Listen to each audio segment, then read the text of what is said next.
కుటుంబ బలిపీఠము అనే అంశాన్ని ప్రతిరోజు యూకే గాస్పల్ స్ట్రీమింగ్స్ అను మా యూట్యూబ్ ఛానల్ ద్వారా ఆడియో రూపంలో వీక్షిస్తున్న మీ అందరికీ ప్రభు అయిన యేసుక్రీస్తు ప్రశస్తమైన గణనామం పేరిట శుభములు తెలియజేస్తున్నాము.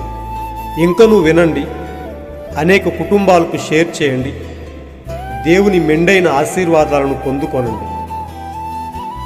దేవుడు మిమ్మలను బహుగా దీవించునుగాక. నేడు అనే ఈ సమయం దేవుడిచ్చిన వరము, ఓ నేస్తమా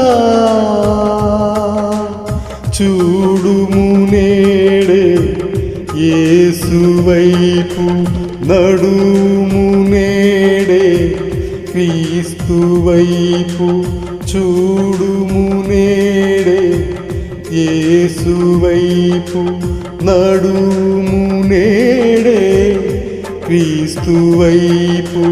గతించిన కాలము తిరిగి రాదు, రేపటి దినము నీది కాదు. ఒక కుటుంబ బలిపీఠం వాల్యూమ్ 1 నుండి 73వ రోజు, మార్చ్ 14వ తేదీ. అంశం: నేడు మనకి దేవుని స్వరము కావలెను. బాలుడైన సమూయేలు ఏలి ఎదుట యెహోవాకు పరిచర్య చేయుచుండెను. ఆ దినములలో యెహోవా వాక్కు ప్రత్యక్షమగుట అరుదు, ప్రత్యక్షము తరచుగా తటస్థించుట లేదు. 1 సమూయేలు 3వ అధ్యాయం 1వ వచనం. ఈ అంశం కొరకు వర్తమాన భాగాన్ని మనం చదివి విందాం. ఇది ఎంతో సాధారణమైన సమయం. లేఖనములలో ఎక్కడ నుండి మనం మాట్లాడుచున్నామో ఆ గ్రహింపునకు మనము కలిగి ఉన్నాము.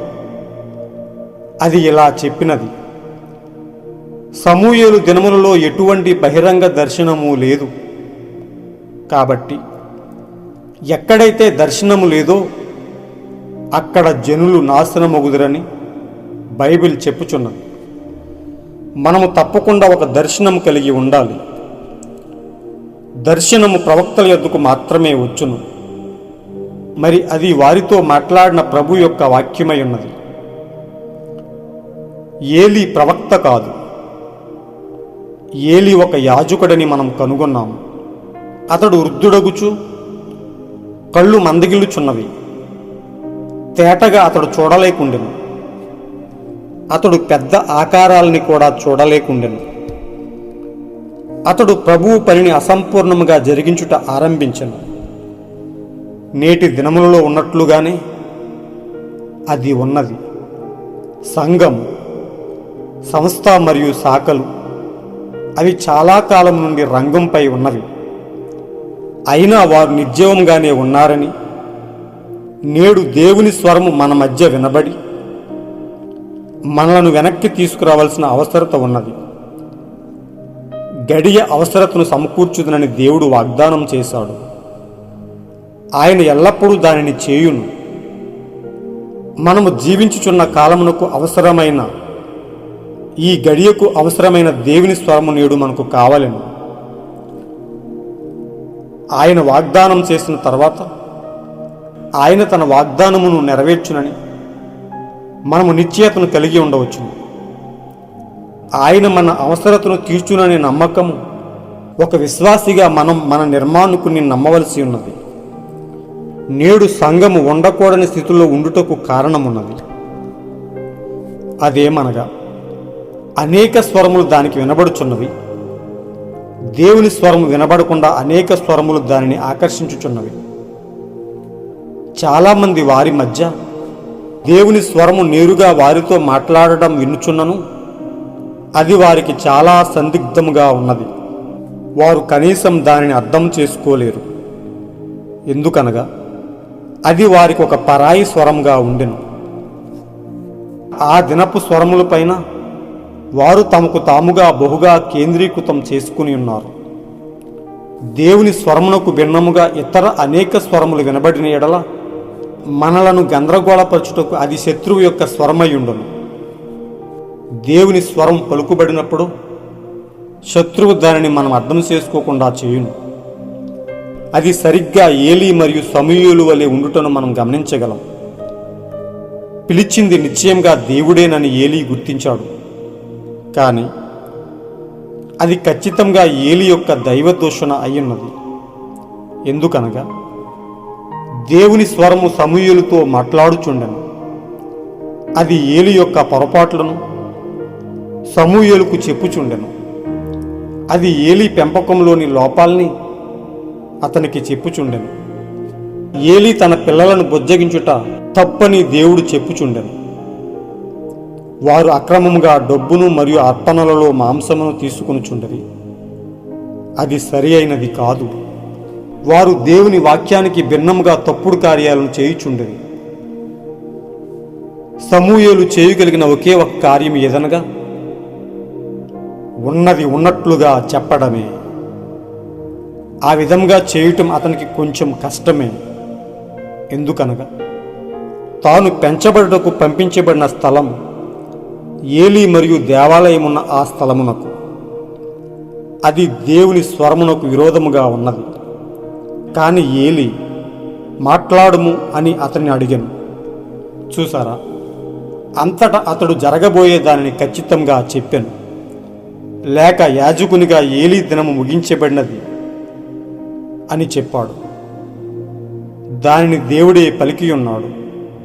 తన ప్రవక్త అయిన సమూయేలు ద్వారా దేవుడు తన వర్తమానమును పంపుచుండెను. అతనిది చాలా వింత జన్మ. బాలునిగా ఉన్నప్పటి నుండే ప్రభువుకు సమర్పింపబడినవాడు.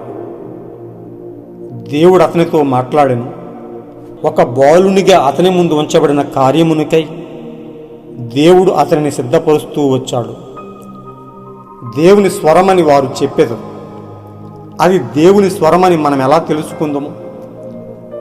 అదొక రుజువు చేయబడిన ప్రవక్తలో ఉండెను.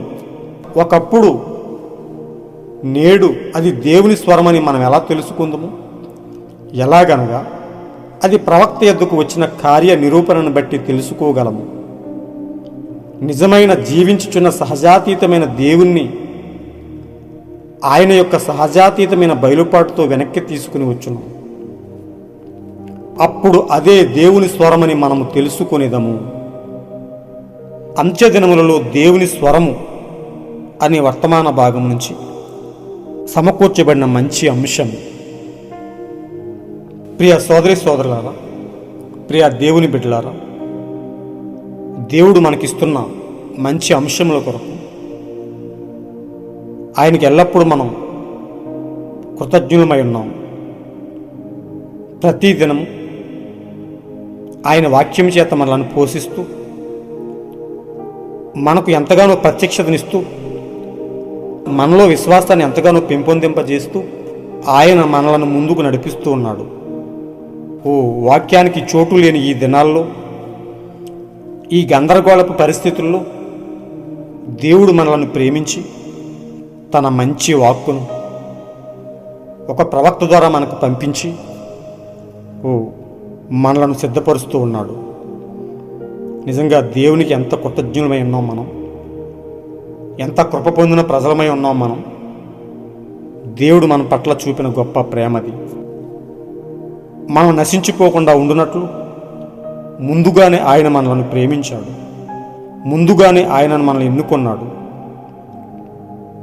ఆ కారణాన్ని బట్టే ఆయన తన జీవము కలిగిన వాక్యాన్ని ఆయన ఏర్పరచుకున్న తన ప్రవక్త ద్వారా మనకు అందిస్తూ ఉన్నాడు. గొప్ప ప్రవక్తను పంపి ఈ గందరగోళపు పరిస్థితి నుంచి మనల్ని వేరు చేశాడు. వేరు చేసి మనలను ఆయన కొరకు సిద్ధపరుస్తూ ఉన్నాడు. అలాంటి గొప్ప కృప కొరకు ఆయన ఎల్లప్పుడూ మనం మహిమపరుస్తూ, ఆయన ఉన్నతమైన నామాన్ని మనం వెంబడిస్తూ ఆయన కొరకు ఎదురు చూస్తూ ఉండాలి. నిజంగా మనం చూసినట్లయితే ప్రియ సోదరులారా, చాలా చిన్న సారాంశాన్ని మనం ఇక్కడ తెలుసుకుందాం. నేడు మనకి దేవుని స్వరము కావాలని. అవును, సామెతల్లో మన ఒక వాక్యాన్ని మనం గుర్తు చేసుకున్నట్లయితే, దేవోక్తి లేని ఎడల జనులు కట్టులేక తిరుగుతురు. నిజంగా ప్రియ సోదరులారా, దేవుని వాక్కు లేని చోట, దేవుని దర్శనం లేని చోట జనులు చెడిపోతారు, జనులు నాశనం అవుతారని ప్రవక్త చెప్తూ ఉన్నాడు. ఎక్కడైతే దర్శనం లేదో అక్కడ జనులు నాశనం అవుతారని బైబిల్ చెప్పుచున్నది. నిశ్చయంగా మనం దర్శనం కలిగి ఉండాలి. మనం ఈ లోకంలో దర్శనం కలిగిన వ్యక్తులంగా మనం ఉండాలి. ఈ లోకపు వైఖరిని మనం చూస్తుంటే దీని అంతము ఏమై ఉన్నదో నిజంగా మనం ఊహించలేము. ఓ దేవుని దర్శనము లేక, వాక్యము లేక, ఓ పాపము విచ్చలవిడై ఈ లోకము సాగిపోతూ ఉంది. ఎక్కడైతే దేవుని వాక్యం ఉండదో అక్కడ నిశ్చయంగా జనులు నశించిపోతారు. కానీ అలాంటి పరిస్థితి నుంచి దేవుడు మనల్ని వేరుపరిచి తన దర్శనం కలిగిన ఒక ప్రవక్తను పంపి ఎల్లప్పుడూ ఆయనతో వ్యవహరిస్తూ, బాలుడుగా ఉన్నప్పటి నుంచే ఆయనతో వ్యవహరిస్తూ, ఆయనను దర్శిస్తూ, ఆయనతో మాట్లాడుతూ ఒక రుజువు చేయబడిన ప్రవక్తగా మన మధ్యకు పంపి ఈరోజు మనలను తన వాక్కు చేత పోషిస్తూ ఉన్నాడు. ఆయన ఉన్నతమైన నామానికి మహిమ కలుగునుగాక. నిజంగా ప్రియ సోదరులారా, ఇక్కడ మనం చదువుకున్న అంశం ఏలి అనే ఒక యాజకుడి గురించి చెప్పబడింది. అతడు ప్రవక్త కాదు కానీ దేవుని సముఖంలో 40 సంవత్సరాలుగా పరిచర్య జరిగిస్తున్న బహువృద్ధుడు. అయినప్పటికీ అతనికి సరైన దర్శనం లేనివాడు, వాక్యము తెలియనివాడు, దేవుని క్రమాన్ని అనుసరించి నడిచినవాడు కాదు. తన పిల్లలను పెంచుటలో అతను విఫలమయ్యాడని, తన పిల్లలు తన ఎదుట పాపాన్ని బహు విచ్చలవిడిగా జీవిస్తున్నప్పటికీ అతను గద్దించకుండా వారిని బొజ్జగించిన కారణంగా దేవుడు అతన్ని గద్దించాడు. దేవుని ఉగ్రతకు గురైనట్టుగా మనం చూస్తూ ఉన్నాం. నిశ్చయంగా ఏలి ఈనాటి సంఘ శాఖలకు సాదృశ్యంగా ఉన్నాడు. ఓ సమూయేలు ఈనాటి మన ప్రవక్తకు సాదృశ్యంగా ఉన్నాడు. నిజంగా మనం కొన్ని విషయాలు తెలుసుకుందాం. ఏ విధంగా అయితే ఏలి తన పిల్లలను గద్దించకుండా పాపము చేస్తున్నప్పటికీ, పాపములో కొనసాగుతున్నప్పటికీ వారిని బుజ్జగిస్తూ ఎలా అయితే తన యొక్క పరిచర్య జరిగిస్తూ ఉన్నాడో, అలాగే ఈరోజు సంఘశాఖలు అనేక మంది క్రైస్తవ పిల్లలను గద్దించకుండా, సరైన బుద్ధి చెప్పకుండా, వాక్యాన్ని వారికి నేర్పకుండా, వారు ఎన్ని పాపాలు చేసినా వారిని బుజ్జగిస్తూ వారిని దైవ సన్నిధిలోనికి రానివ్వటం అనేది ఏలీకి సమాంతరంగా సరిపోయింది. నిజంగా ఏలీ ఉగ్రత పొందుకున్నట్టే ఈనాడు సంఘశాఖలు కూడా ఉగ్రతను పొందుకోబోతున్నాయి. నిజంగా ఏలీ కుమారులను మనం చూస్తే వారు గుడారం దగ్గరకు వస్తున్న స్త్రీలతో వ్యభిచరిస్తూ, వారిని లైంగికంగా పాడు చేస్తూ, దేవునికి అర్పించిన అర్పణలను దొంగిలిస్తూ, బహుహేయమైన కృత్యములను చేస్తూ, దేవునికి ఆయాసాన్ని రేపుతూ, దేవునికి కోపాన్ని రప్పించినట్టుగా మనం చూస్తూ ఉన్నాం. అందుకే దేవుడు వారిని గద్దించాడు, దేవుడు వారిని ముట్టాడు. వారు ఫిలిష్తీయులతో యుద్ధంలో పడి చనిపోయినట్టుగా మనం చూస్తూ ఉన్నాం. సమూయేలు దేవుని వాగ్దానం ప్రకారం వారికి చెప్పిన రీతిగానే వారు మరణానికి గురయ్యారు. అఫేక్ యుద్ధంలో ఫిలిష్తీయులు నిబంధన మందసాన్ని పట్టుకుని ఏలీ కుమారులు ఇద్దరూ చనిపోయారని వార్త విన్న వెంటనే ఏలీ సీటు నుండి వెనుకకు పడి మెడ విరిగి 98 ఏళ్ల వయసులో చనిపోయాడు. ఓ దేవుని ఉగ్రత వారిని కమ్ముకొన్నది. దేవుని ఉగ్రత వారిని తాకినది. ఎందుకో తెలుసా? దేవుని వాక్యాన్ని వారు గౌరవించలేదు. దేవుని వాక్కులో ఉన్న సారాన్ని వారు వెతకలేదు. ఓ దేవుడు వారిని నిశ్చయంగా ముట్టాడు. తాను ఎన్నుకున్న ప్రవక్తను పంపించి వారిని గద్దించాడు. వారిపైకి ఉగ్రత రగులుకున్నట్టుగా మనం చూస్తూ ఉన్నాం. ఏలీ వృద్ధుడిగా ఉండి ఎంతో దేవుని సన్నిధిలో పరిచర్య జరిగించినప్పటికీ దేవుడు అతన్ని క్షమించలేదు. అలాగే ఈరోజు 325వ సంవత్సరం నుంచి ఈ లోకంలో అనేక సంఘాలు, సంఘ శాఖలు బహుకాలం నుంచి ఉన్నాయి. దేవుని కొరకు యాజకత్వం జరిగిస్తూ ఉన్నాయి. కానీ వారికి దైవ దర్శనం లేదు, దేవుని వాక్కు వారికి లేదు అన్నట్టుగా మనం చూస్తున్నాం. అందుకే వారు ఆ సంఘ శాఖల్లో ఉన్న క్రైస్తవ పిల్లలను వారు గద్దించలేకపోతున్నారు. వ్యభిచారం చేసిన వాడు సంఘంలో పెద్దగా శలామణ అవుతున్నాడు. 2 భార్యలు ఉన్నవాడు సంఘాన్ని ఏలుతూ ఉన్నాడు.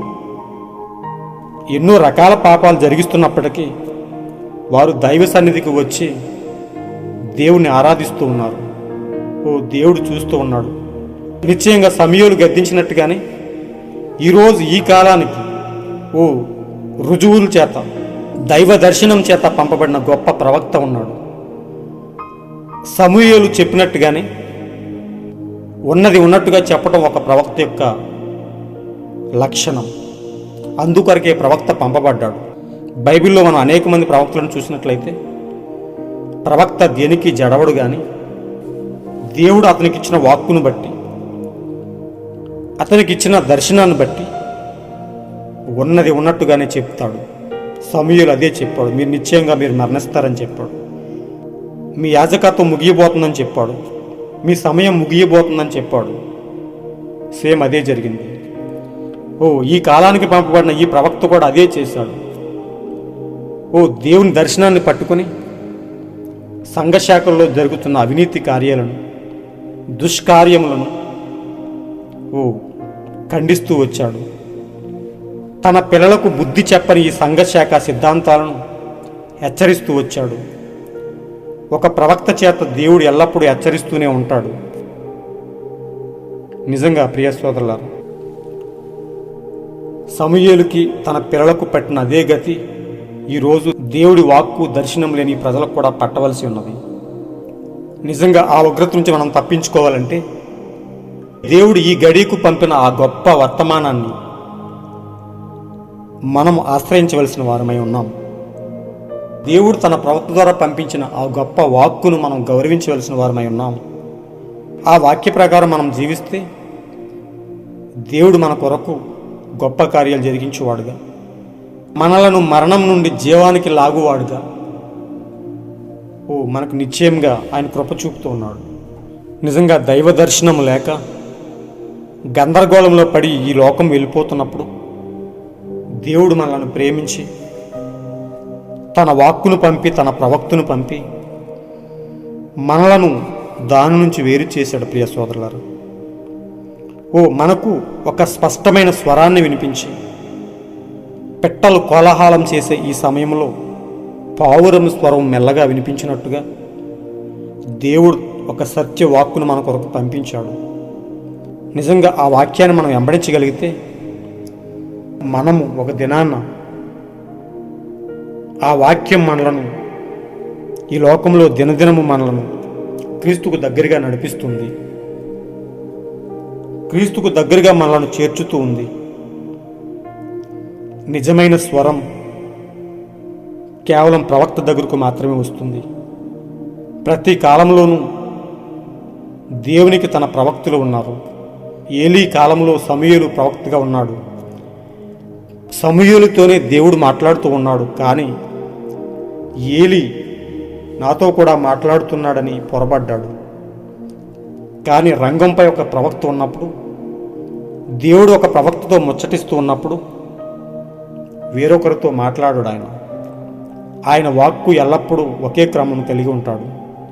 నిజంగా ఈరోజు మన కొరకు పంపబడిన ఈ గొప్ప ప్రవక్త విలియం బ్రెన్హామ్ గొప్ప రుజువుపరచబడిన ప్రవక్తగా, దైవ దర్శనం కలిగిన ప్రవక్తగా మన మధ్యకు వచ్చి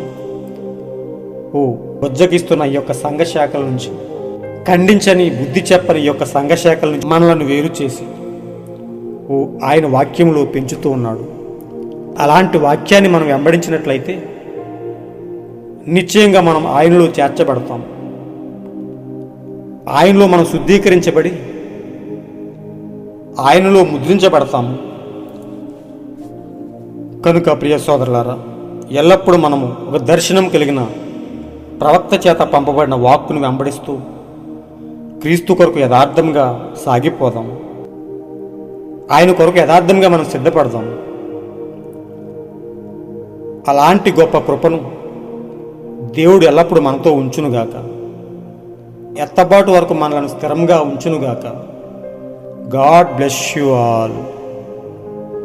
ఈరోజు మీరు చదవలసిన అనుదిన వాక్యపట్నం ద్వితీయోపదేశకాండము 22, 23, 24 అధ్యాయములు. మీరు విన్న ఈ అంశంలో ఏదైనా సందేహాలు ఉంటే మాకు కామెంట్ రూపంలో తెలియచేయండి. దేవుని నామాన్ని మహిమపరుస్తూ ఒక కామెంట్ చేయండి. ఈ సత్యాన్ని అనేక మందికి షేర్ చేయండి. దేవుని సువార్తను చాటి చెప్పే కార్యంలో మీరు కూడా పాలిభాగస్తులు అవ్వండి. దేవుడు మిమ్మలను బహుగా దీవించునుగాక. దోషభరిత కార్యములు చేయుటకు గతించిన కాలమే చాలు.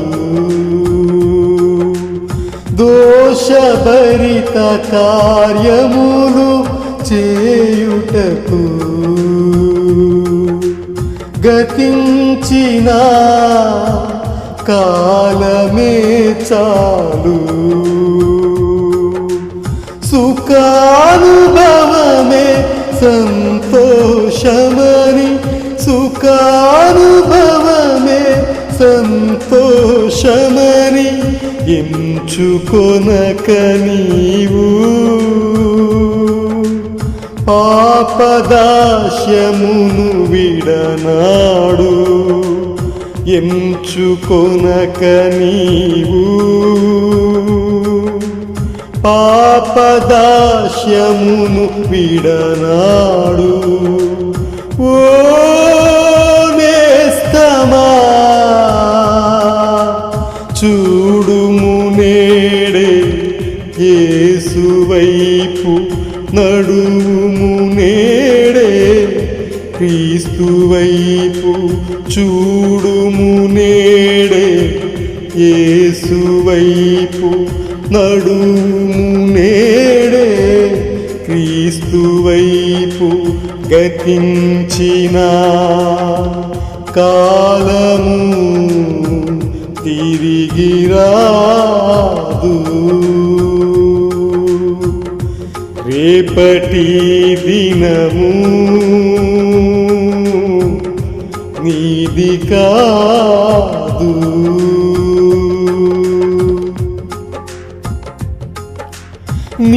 నీకిచ్చిన ఈ సమయం ముగియునేమో. దేవుడే మరి నిన్ను పిలుచునేమో. నీకిచ్చిన ఈ సమయం ముగియునేమో.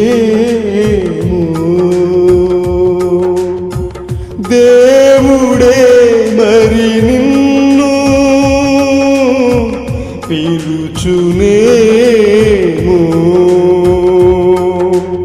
దొరకు కాలమున రక్షణనుంది, దొరకు కాలమున రక్షణనుంది. ప్రభువు కొరకు నీవు ఆత్మరక్షణతో కొనసాగు. ప్రభువు కొరకు నీవు ఆత్మరక్షణతో కొనసాగు.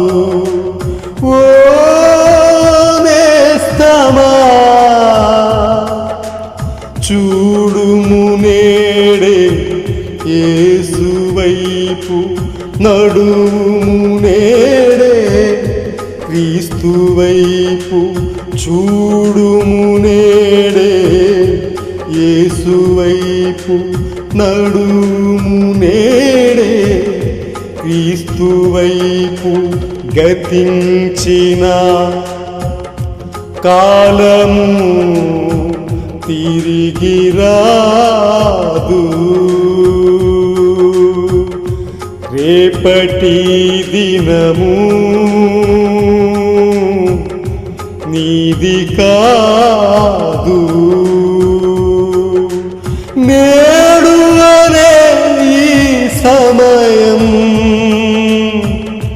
దేవుడిచ్చిన వరము. ఓ నేస్తమా చూడుము నేడే యేసు వైపు, నడుము నేడే క్రీస్తు వైపు. చూడుము నేడే యేసు వైపు, నడుము నేడే క్రీస్తు వైపు.